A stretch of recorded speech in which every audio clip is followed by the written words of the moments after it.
Hi there, welcome again. I promised I'd tell you about my three great pillars of health. They're anti-cancer pillars, but they're also pillars of health. I've got an important saying that you need to take on board. All good health measures are anti-cancer measures. Any good healthy measure, anything that you do to help your body be fitter and more natural is good at fighting cancer before you get cancer, if you might get cancer, and when you actually have got cancer. So please bear that in mind. Okay, now pillar number one is the most important by far. With just this one thing, a lot of people can beat cancer, and it's so important. It's diet and nutrition.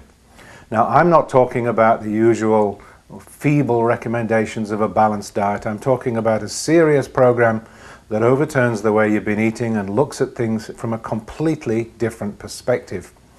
You see, to beat cancer, you have to get your body back to its natural environment, the way that nature thinks should be. We're living a very unnatural life, and that's reflected in an extremely unnatural diet, which seems to be the cause of a lot of cancers. And not surprisingly, therefore, the treatment for a lot of cancers is good diet, and you can reverse cancer time after time after time by just paying attention to these details.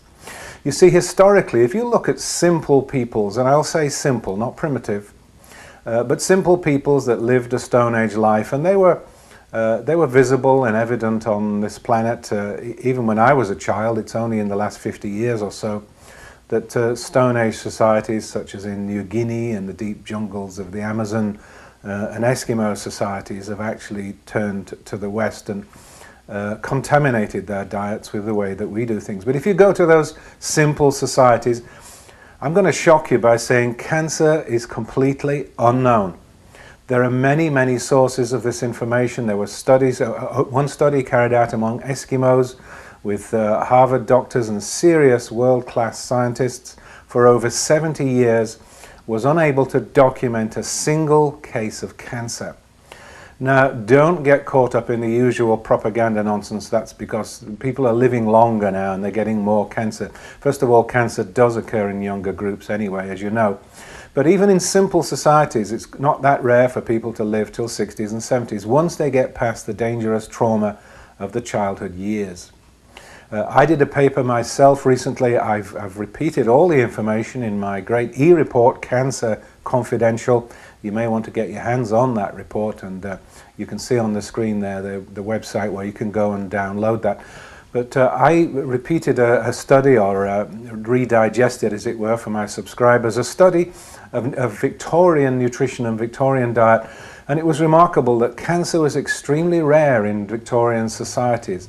And they ate simple, ordinary foods. They ate fresh vegetables. Okay, they were often not very affluent people, so they ate rather old onions and rather old potatoes and so on. But these, compared to modern foods that you buy at McDonald's and fast food joints, these were still extremely rich in nutrients anyway. And as I said, cancer was extremely rare. In one Charing Cross hospital, a senior surgeon said to his medical students, he was talking about a lung cancer case, and he said this is a rare form of a very rare condition, meaning, rare cancer, and all cancers are rare. Not only that, but Victorians seem to survive cancer much better. The average life expectancy was considerably longer than in modern times, including chemotherapy.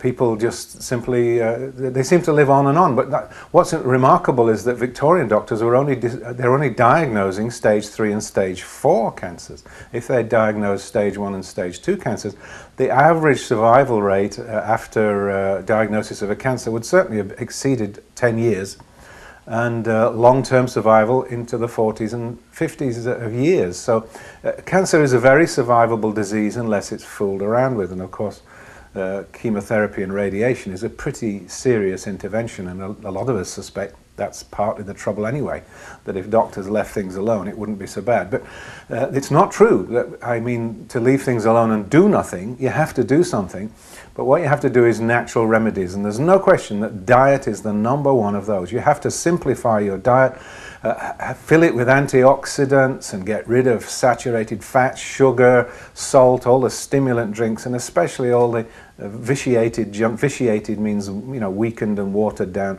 the junk that gets passed off for manufactured food today. None of that will help you. You need lots of fresh fruit and fresh vegetables. I'm okay with fish and fowl and those kind of meats. That you certainly don't want fatty, sticky, greasy meats of the kind that are common in supermarkets today.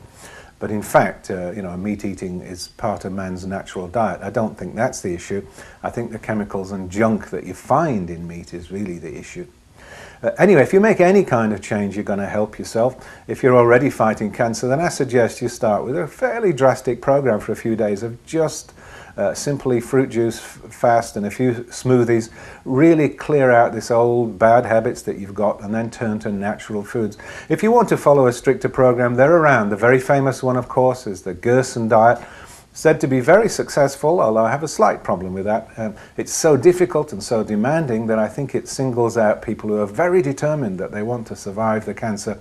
So that rather skews the figures. But there are other good diets too. The Kelly program, that's also pretty vigorous. Johanna Budvig has a simple diet. She's famous for cottage cheese and flaxseed oil. Flaxseed oil, of course, great, the omega-3s.